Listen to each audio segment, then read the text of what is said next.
Hello, friends. Matthew Zachary here. You've been told that the American healthcare system is broken. It isn't. It's working exactly as designed. Delays, denials, dehumanization. For decades, it's been profits over patients. You need proof? What's the first question they ask you? What insurance do you have? That tells you everything. And it isn't just big health insurance. It's the American Medical Association, it's labor unions, it's employers, politicians from both sides, and even the IRS. Yes, the IRS. They built it this way. And now it's time we, the patients, rig the system in our favor. Here's the prescription. We, the patients, understanding, navigating, and surviving America's healthcare nightmare. My new book by me, Matthew Zachary, a 30-year brain cancer survivor, the founder of Stupid Cancer, the host of this podcast, Out of Patients, and co-founder and CEO of We the Patients. Pick up your copy of We the Patients today wherever books are sold, or visit wethepatientsbook.com to learn more. In today's episode, Life After Treatment, we tackle a question that medicine largely ignored for decades. What happens after treatment ends? Surviving cancer isn't the finish line. For many people, it's the beginning of a completely different journey involving late effects, uncertainty, identity, and figuring out how to build a life after diagnosis. If you'd like to learn more about this series, visit cancermavericks.com. And now, episode 4, Life After Treatment of the Cancer Mavericks, a history of survivorship. The Cancer Mavericks, a history of survivorship, is made possible, in part, by our signature partner, Amgen, committed to transforming new ideas and discoveries into medicines for patients with serious illness. When my brain cancer treatments were over, it was 1996. My friends and my family were awesome, but no one really understood what I was going through. I had no hair, was really skinny, couldn't eat solid food, liquid diet. What 22-year-old drinks Ensure? That's not very cool. Grad school plans were canceled. And then came the what next conversations. I was just like, what the hell do I do with my life? All I did was go to the gym every day and walk for 10 minutes. I had to rehab myself somehow. Did they offer the concert pianist PT for his hands? No. Did they offer the pediatric cancer patient physical rehab to build back some stamina? No. Did they offer me nutrition therapy to regain any sense of autoimmune function? No. Nothing. Not even a social worker. Zero. Do I sound a little angry? Because I was. Still am. And I'm not alone. Some of that anger fuels advocacy and action. From Off-Script Media, my name is Matthew Zachary, and you're listening to The Cancer Mavericks, a history of survivorship. The story we're telling, the Mavericks we're following, are cancer survivors who walked away from the disease and into a mountain of problems. And then they turned around and did something important. They're journalists, oncology nurses, and really just regular folks like you and me. But they started questioning their doctors about debilitating surgeries or urging politicians to fund more cancer research. They were building support networks. They were growing a movement.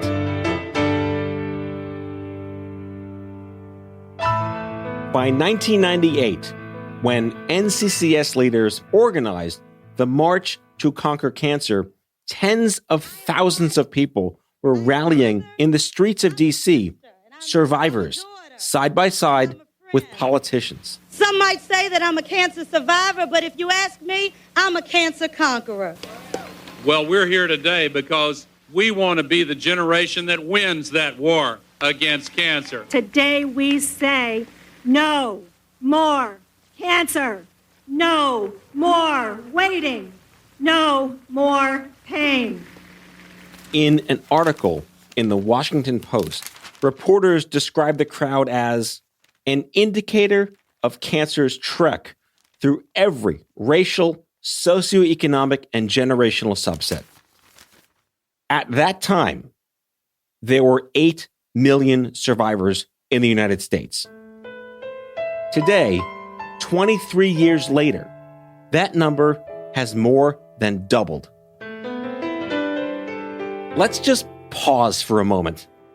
17 million cancer survivors living in the United States.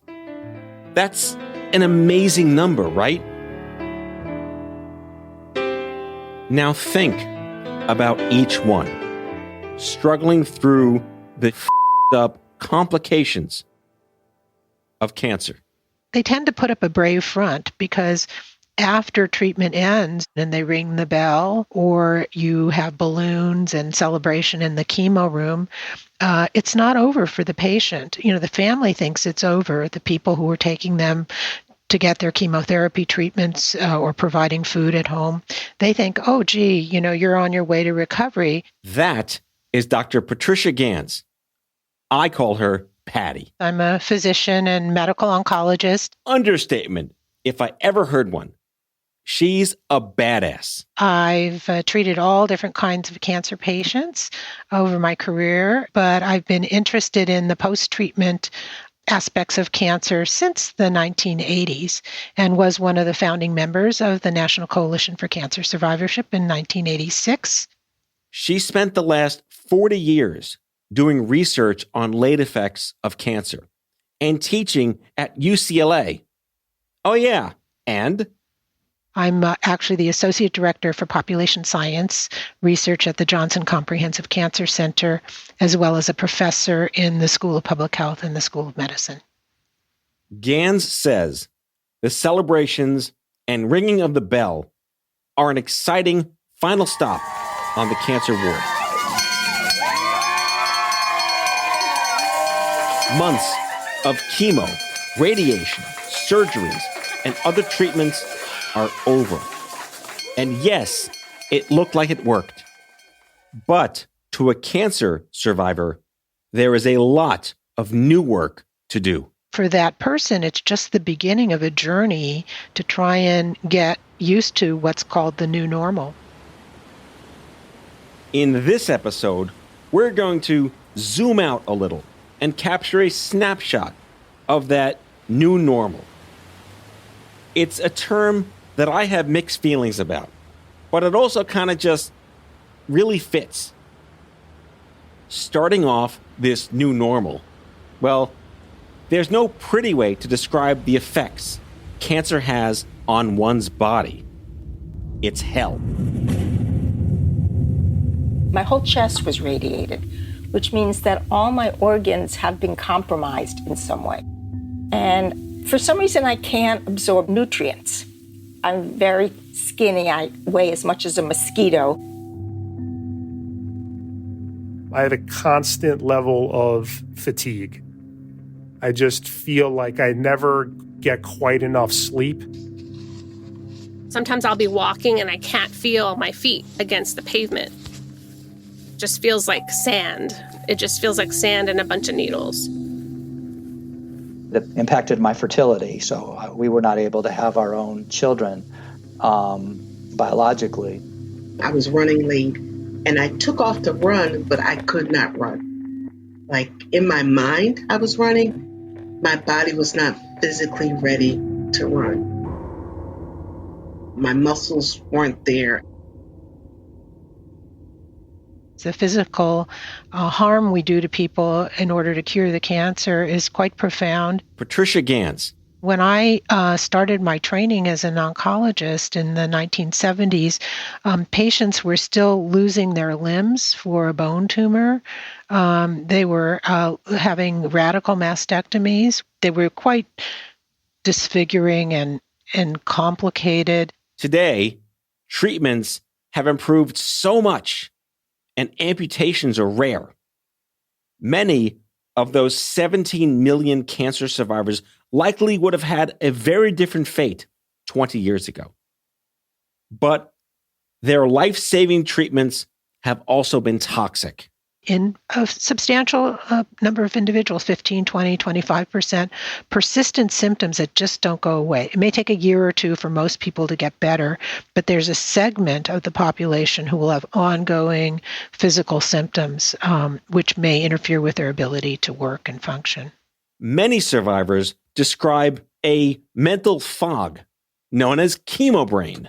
The surgery, the radiation, the chemotherapy, and endocrine therapy, that all can affect aspects of how fast people process things. You could be in the middle of a conversation and just, you forget a word, or you'll forget your train of thought. And that conversation or that word may pop up an hour later or a month later. That's Marla Arrington. She's from Baltimore. In 2007, she was diagnosed with non-Hodgkin's lymphoma. She says chemo brain is actually more than just forgetting something. It's more a slowness of thinking. And when it happened to her, Marla was pretty shocked and confused. She scoured the internet looking for answers. So I had to teach a lot of my doctors about chemo brain by bringing in articles because most of them have never heard of it before. Some of them told me I was just getting old. Who tells a 42-year-old or 44-year-old at that point that you're just getting old and your memory is just going? She had to convince her doctors it was real. And then she found a program at the hospital where patients experiencing chemo brain would see a speech therapist and a neuropsychologist. They worked together as a team. It was extremely helpful while it lasted. Marla says she actually saw benefits from the therapy, but she had to battle health insurance, or play the game, as she put it. Insurance will only pay for speech therapy for, I think, 2 or 3 months. So you would have to try to play the game by choosing the last 2 or 3 months of the year and choosing the first 2 months. You know, you have to play that game. Under her plan, she was allotted only so much of this rehabilitation therapy. But that cap meant that Marla didn't get enough sessions, and she didn't see a long-lasting impact. Marla's chemo brain kept getting in the way of her day-to-day life. She says she found it really hard to do her job, a job she loved, and she ended up quitting. Dr. Karen Wingfield is a radiation oncologist and the director of the Meharry Vanderbilt Alliance. She says it's common for a patient's health insurance to cover the cancer treatments, but that's it. Nothing after that. It only covers active therapy. And then some insurance providers don't allow for mental health services. So I'm thinking just about psychosocial, but we're not even talking about physical therapy, occupational therapy. What happens if you're an adolescent young adult who ends up getting part of your bone removed because you have a sarcoma and you need physical therapy, long-term physical therapy to help with your walking and your ability to move? What happens if you turn 27 and you just came off your parents' insurance? Can't talk about the cancer survivor's new normal without talking about health insurance. What happens if you don't have insurance? My name is Rebecca Esparza. I live in Corpus Christi, Texas, and I was diagnosed with ovarian cancer at age 30 in November of 2001. I didn't have health insurance. Rebecca used money from her 401k to pay for her hysterectomy. But after using up her savings, she still needed chemo. I kind of languished in the system for a couple of months, applying for things, hitting a roadblock. One hospital system asked for $20,000 just to start things rolling. Rebecca was lucky. She found an income-based program that covered her chemotherapy. Without it, she says, she either wouldn't be here or she'd be trapped under a pile of debt. When you look at medical bankruptcy in the United States, cancer care is the number one cause of medical bankruptcy. There's even a name for this draining of your assets and bank accounts. Look up the term financial toxicity. The National Cancer Institute defines it as problems a patient has related to the cost of medical care. A recent study in the journal Health Affairs showed that cancer patients are 2.5 times more likely to declare bankruptcy than those without cancer. After this break, we'll hear how the cancer survivorship movement pushed doctors to recognize the emotional toll of cancer.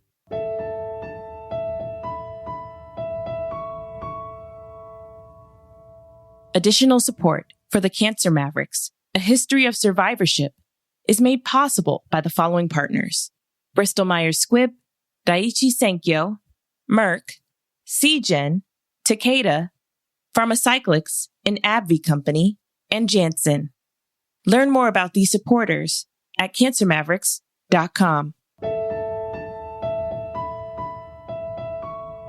So you know by now that cancer made me pretty angry. In fact, it brought out a whole slew of emotions. Producer Mary Rose Madden is going to break that all down for you. There's a heaviness to experiencing cancer up close, and it doesn't go away when you're supposedly in the clear. The new normal has its own emotional weight. The mental toll that it takes on you is the hardest part. It's the biggest challenge. I think that I'm currently facing with my cancer, and it's probably the last thing they prepare you for when you're going in to fight it. I had 4 or 5 friends that was going through treatment with me. I'm the only one left. I have survivor's guilt. I have sadness. I started going to counseling and seeing a therapist. They talked about me having PTSD, and it was real. And I thought, okay, it's not me. I'm not crazy. Up to 55% of survivors report cancer-related PTSD, and 30% say they feel anxious or depressed following treatment. Terry Scheinzeit was diagnosed with a rare type of kidney cancer when she was 6 in 1960. She's been a survivor for so long, she's like an expert. For a while, her doctors tried to help her gain weight. You heard her in the beginning talking about how she weighs less than a mosquito. At one point, they suggested hooking her up to a bag of extra nutrients. I looked at the doctor and went, what? Who are you talking to? You can't be possibly talking to me. She was connected to the bag for 10 hours a day, about 5 days a week. And I got very depressed. I wasn't sure I wanted to keep living like this. And so when I asked the doctor, how long am I going to be on this? And she said, well, this is it. This is probably how you're going to have to live. I said, I can't live like this. I don't want to live like this. They stopped the line of nutrients. And today, Terry is a solid 90 pounds, happy, performing original music in New York City. Bright bouncing balls that soar and quickly rise, come crashing down sometimes. Dr. Gans says for a long time, honestly still sometimes today, nobody noticed the limited physical function, the depression, the chemo brain, neuropathy, etc., etc. Doctors were accustomed to looking at the tumors, not so much the patients. And many friends and family just thought when treatment was over, all that's behind us. But some cancer badasses, or Mavericks, like Ellen Stovall and Gans herself, saw what cancer survivors were going through. They were alive, but not thriving. In the 2000s, Ellen and her team were lobbying for the cause, And as a result, the Institute of Medicine, now called the National Academy of Medicine, or NAM, started asking for an analysis of how cancer survivors were managing. There were 3 or 4 reports that came out in the early 2000s that led people to believe that a more organized approach to monitoring the health of survivors would be appropriate. They needed a plan to take care of these cancer survivors. The first report, out in 2006, called Lost in Transition, addressed how survivors return to their regular doctors once they're in remission. Patients told us, oh, I have, this ache and pain, or I have a cough, it's not going away. And the primary care doctor would say, well, you need to go back to your oncologist. Sometimes the patient wanted to go back. In other cases, even if the issue wasn't at all related to their cancer, regular doctors recommended they go back to the oncologist, just in case. But all that back and forth was hard for patients to navigate, and it clogged up the oncology units. Patients were kind of lost in terms of, well, what kind of follow-up care do I need? Who should I see? And how do I know what to be on the lookout for? The report identified the unique challenges of the post-treatment period, and it looked to oncologists to recognize the need for treatment summaries and care plans. It also advocated for primary care doctors to coordinate better with the oncologists. Now, the next report, Cancer Care for the Whole Patient, that came out in 2008. It showed that psychosocial problems created by cancer, quote, cause additional suffering, weaken adherence to prescribed treatments, and threaten patients' return to health. Basically, it said psychosocial treatment must be part of a patient's standard of care, that it was just as important as the physical stuff. The report was written by leading cancer experts and scientists. It was a big deal. We need to see them as whole people and address them as whole people. That's Brad Zebrak. He's an oncology researcher as well as a social worker. When we attend to the psychological and social aspects of people's lives during therapy, but even afterwards, we see much better health outcomes. The research bears this out. But would the cancer world take this research and change? Back in the early 80s, the wellness community had started a free cancer care center out in Santa Monica, California, and others were sprouting here and there. They were focused on psychosocial care. At the same time, Terry found her first support group at a hospital. I remember I went there that first night, and people were going around the room, and everyone was sharing their story, and people were talking about it very matter-of-factly. Terry had never met anyone else who had had cancer. So when it was time to share... And I started bawling, like hysterically bawling. And I was sort of shocked because it happened so long ago. And I didn't think, I was like, what's going on? Survivors needed more places where they could meet others who'd been through the same thing. At the time, doctors weren't really paying attention to psychosocial needs, but they were starting to pick up on survivors' long-term physical problems. So the whole idea of post-treatment organized care in a, quote, survivorship clinic really came out of the pediatric practices in the 90s. Gans says doctors were watching their pediatric cancer patients very carefully, observing how their bodies reacted to the treatments. They were having cognitive issues, learning deficits, and they weren't growing properly. And so they established these clinics for the research to understand the long-term and late effects of their treatments, but also to be able to provide that kind of follow-up care. That was the 90s. Adult survivorship clinics didn't start for a while after that.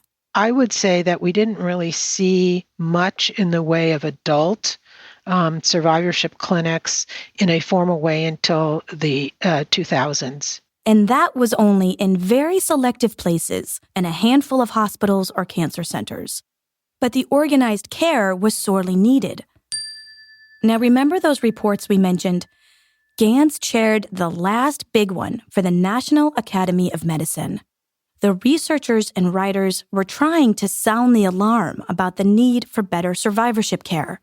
We have this crisis, and there are growing numbers of new cancer patients because of the aging of the population, and we have all these other survivors. I think it might have been 15 million by that time, and this is going to be facing us with really a tsunami of older individuals, 10,000 people turning 65 every year. So those survivorship clinics where doctors monitor cancer survivors, Gans says they're so limited and they haven't expanded to routine care. Which brings us to today.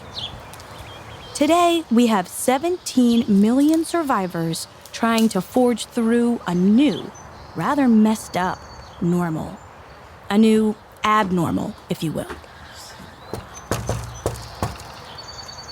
Hopewell Cancer Support is a community for people across the cancer trajectory, from diagnosis to end of life, and to those post-treatment or in remission. Hi. Hey, how are you? Good. I'm here for Susan. Suzanne Brace is the executive director, a founder, and a cancer survivor herself. Hopewell's been around for 30 years, but it's not a survivorship clinic. No, we're a community. I mean, we are very proud of being a community of people with cancer, people who have cancer in common. That's their common bond. Clinic means hospitals. Okay. And so in anybody's mind who's been in the world of cancer care, if you say clinic, it automatically puts you in a medical setting. Hopewell sits on 8 acres of meadow, tall grass, lots of trails, some flowers. There's even a creek you can walk down to. At the edge of the meadow, there's a farmhouse with couches and comfy chairs, several fireplaces, and a big kitchen. And there's an Amish barn with an open layout, nothing too fancy. But it was just right for Marla Arrington. Remember her? She's the survivor you heard earlier who had severe chemo brain. Marla didn't have a partner, brothers, sisters, or children to help her during her treatment. She did have a few friends. Still, when she lost the job she loved, she says there was this emptiness. In the beginning, when I was going through my storm, I felt rejected. Rejected by my job, rejected from this hospital. Marla heard about Hopewell, and she began going to discussions and classes. Everything there is free. Soon she was volunteering at pop-up events and making calls to help cancer survivors. On the day we spoke, she had just scored free groceries for a Hopewell member. Her husband, they have bad backs and they're senior citizens, so I was able to find an organization to come and deliver them free produce. And so I do things like that. She's volunteered at Hopewell for 10 years, even though she's been cancer-free for 7. People often ask me, why are you still at Hopewell? Well, I want to give new survivors hope. Over the years, more and more communities like Hopewell were established around the country. It's hard to say exactly how many centers there are now, but many were formed by individuals or groups of individuals, let's call them Mavericks, who saw the need and filled the void. They provide a huge range of resources and support services. You've got, not only oncologists and nurses, but you've got psychologists, social workers, chaplains, physical therapists, all the people who can be put in place to address all the multiple and complicating aspects of cancer. That's Brad Zebrak, the oncology social worker. He's describing the ideal setup for psychosocial care.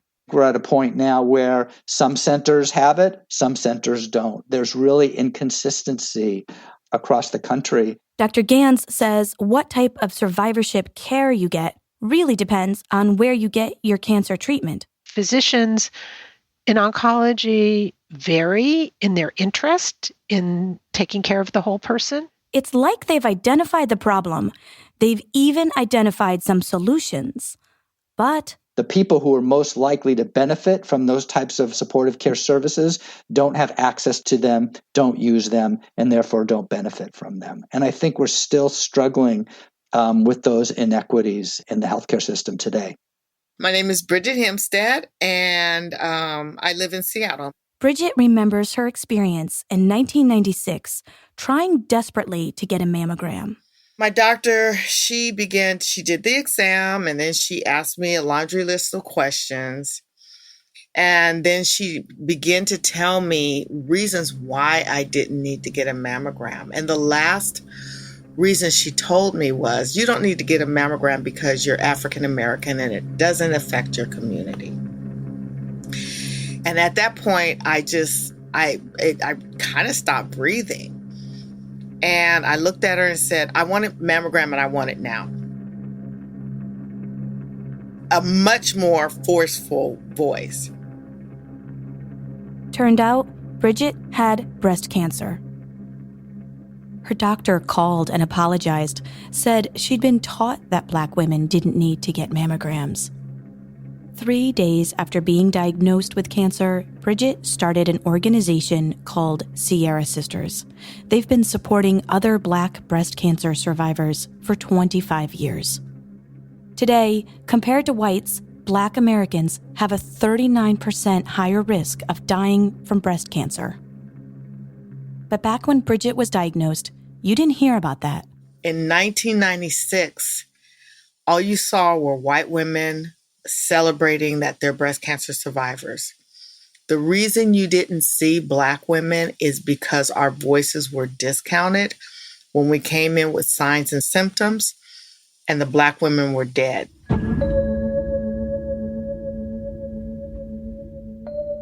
Disparities have gotten better over the past 30 years, according to the 2020 American Association for Cancer Research Disparities Progress Report. But for more than 4 decades, African Americans have had higher cancer incidence and mortality rates than all other racial and ethnic groups in the United States. Dr. Karen Winkfield, the radiation oncologist and director of the Meharry Vanderbilt Alliance. Oftentimes when people talk about cancer disparities, there are some people who automatically roll their eyes because they assume that we're talking about disparities related to race and ethnicity. And while that is one of the largest gaps, let me make it clear that there are disparities in terms of cancer incidence, meaning number of new cases, and outcomes for a variety of different populations. Rural populations, LGBTQ+ population, adolescent young adult population, older adults, but the most egregious case of not only health disparities but cancer disparities we see in the Black community. Systemic racism has meant Black people get unequal, lesser cancer care. The healthcare system and survivorship services have a long way to go to make cancer care more equitable. Winkfield says right now, both seem to cater to the privileged. Think about it. You're expected to take off from work. So if you're a worker, if you are somebody who actually gets paid for the time that you work, hourly wage earner, and you have to go to a doctor's office for initial consultation, set of labs, whatever, you could be there half a day, right? At minimum, sometimes for the initial consultation. But you also have to get there. What happens if you don't own a car? What happens if you live in a rural community? It's literally an all-day affair. An affair that can't be avoided, but has a huge cost. That was senior producer Mary Rose Madden. So what have we learned? Well, surviving cancer can get you physically, emotionally, and financially screwed up. And then it's time to go back to work. After the break. The Cancer Mavericks, a history of survivorship, is a product of Offscript Media, the first podcast network and educational publisher focused on health equity and patient advocacy. Learn more about our growing network of podcasts and critically acclaimed docuseries at offscript.com. That's Offscript, no T.com. Surviving cancer felt like a job in and of itself. I mean, you're the executive director of your health insurance, your psychosocial care, your very own future. But really, you also need to keep the lights on, right? How are you going to pay the bills? Remember Rebecca Esparza, self-employed but uninsured when she was diagnosed with ovarian cancer? Well, She remembers when she first got diagnosed. I remember thinking, I wonder if I'm going to still be alive a month from now. And then I remember thinking, what the heck am I going to do for work? With so much uncertainty, Rebecca didn't know how to plan. Now, in some cases, work is part of someone's life that makes them feel grounded. Losing a sense of identity while surviving with cancer is kind of, to me personally, is a bit of a double whammy. Eric Brennan runs a local chain of salons and spas. He grew up working in his family business. When he was diagnosed with stage 4 lung cancer in 2019, he took some time off for his chemo, but he wanted to get back to the office. I don't want to let anybody down, my parents or anybody else that's on the team and the company. And, but that's certainly superseded by, I will not let my children down either. And trying to really balance that out is something that I'm struggling with. He said, living with cancer as a chronic disease is like having a dark cloud follow you all day. The number of cancer survivors who either return to work or work during their treatment, well, that number varies between cancers. According to the British Journal of Cancer, it's roughly about 60%. Going back to work can become a sign of reaching your new normal. So survivors can experience everything from total acceptance, people going totally out of their way to accommodate them. The most dramatic contrarian to that is just being faced with blatant discrimination. That's Barbara Hoffman. She was at the NCCS meeting in New Mexico back in 1986. She's now a clinical assistant professor of law at Rutgers University. She says most survivors today don't face outright discrimination because of their cancer experience. That improvement is in large part because of the Americans with Disabilities Act, the ADA. It requires employers to provide what's called reasonable accommodation. And it's a balancing test. The accommodation should be individually tailored to that person's needs, but also takes into account the employer's needs. What's the nature of the job? What is a reasonable balance? Kim Hall Jackson was never able to find a reasonable balance at her job. Kim was diagnosed with colorectal cancer in December of 2008. At the time, she was working for a large event planning company in Philly. She needed surgery, chemo, and radiation. She kept working through it all. My job was 100% supportive. They made time for me to take off. I had extended family leave. It was very accommodating. But once her treatment ended, things changed. Kim was asked to only make her doctor's appointments outside of work hours, and the problems only grew from there. My new normal is that I'm a frequent flyer when it comes to bowel movements. So when I say frequent, I go to the bathroom anywhere between 8 to 12 times a day. That's my new normal. And they asked me where I was all the time. And I said, I'm going to the bathroom. Her supervisor started asking Kim to sign in and out whenever she left her office, including all those trips to the bathroom. I was livid. I just was like, are you kidding? Kim faced other issues too. She was dealing with chemo brain, so she started taking careful notes and sometimes asked people in meetings to repeat themselves. Her supervisor told her to stop. And from that point on, it kind of spiraled out of control. It became really hard to go to work every day. I would cry every day going home, telling my husband that they don't understand the after effects of successfully completing treatment. Kim was eventually suspended. At the meeting with HR and her supervisor, she tried to explain how her life had changed since cancer and how that impacted her at work. But her supervisor saw Kim's cancer as a thing of the past. She said, nobody cares about your cancer anymore. I remember her specifically saying, nobody cares about your cancer anymore. But that's the reason why I'm having bowel issues. They're related to me recovering from cancer. And this is my new normal. Kim lost her job in 2011. She started researching the ADA, soon found a lawyer, and filed a claim. Eventually, Kim and her former employer settled out of court. We reached out to her former employer, but they didn't want to comment on her experience. Barbara Hoffman says the ADA is one solution to the challenges survivors face at work. The lesson from all of this is just having a great law in the books isn't the answer. It's always good to have a legal remedy, but the goal is to prevent the discriminatory behavior in the first place. For me, my version of normal. Obviously, piano was the big thing. I had to adjust to the fact that I just couldn't play anymore. There was no way I was going to be a professional pianist. It just wasn't going to happen. So just accepting that it was a long road to ever look in the mirror and consider myself a musician again. I threw myself a 5-year remission cancer party.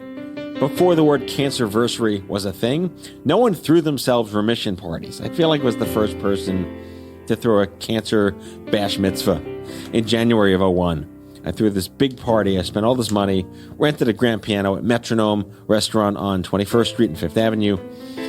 My wife, Jessica, came. My parents came. All of my friends came. It was really, I have pictures of what that experience was like to be there with my friends. And I feel like that's when I kind of hope to reclaim my version of normal. I didn't know what new normal was. I kind of just forged my way into accepting and maybe not accepting. Like fuck you, cancer. I'm going to throw a party for my 5-year anniversary. I'm going to figure out a way to play piano again.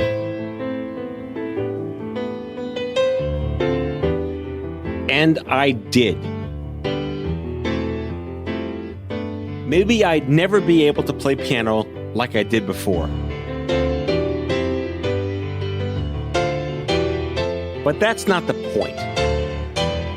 My relationship to music, my new normal, is much deeper and more meaningful than it ever could have been. I mean, it helped me live. Really live.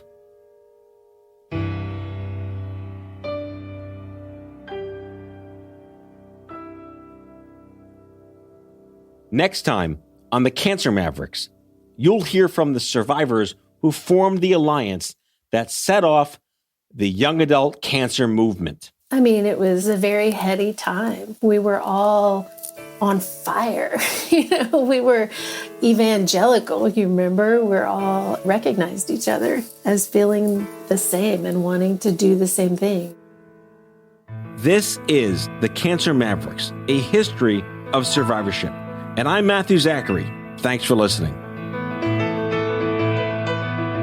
The Cancer Mavericks, a history of survivorship, is a production of Offscript Media in partnership with Small Good Thing. The executive producer is Steve Lichtai. Our senior producers are Susie Armitage, Mary Rose Madden, and Andrew McDowell. Our associate producers are Mariah Dennis and Mara Laser. And our production assistant is Sophia Kurzius.